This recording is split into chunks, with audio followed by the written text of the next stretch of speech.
نحمده ونصلي على رسوله الكريم اما بعد فاعوذ بالله من الشيطان الرجيم بسم الله الرحمن الرحيم ولا تقف ما ليس لك به علم ان السمع والبصر والفؤاد كل اولئك عنه مسؤولا صدق اللہ العظیم۔ میرے محترم بھائیو، ہمارے آج کے درس کا موضوع ہے سوشل میڈیا پر بے حیائی اور اس سے بچاؤ کے طرق۔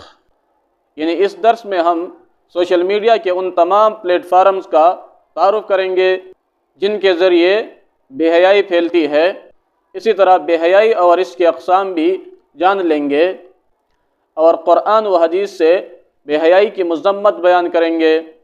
نیز سوشل میڈیا پر بے حیائی کیسے پھیلتی ہے اور اس سے بچاؤ کے عملی اقدامات وہ اس درس میں ہم انشاءاللہ بیان کریں گے۔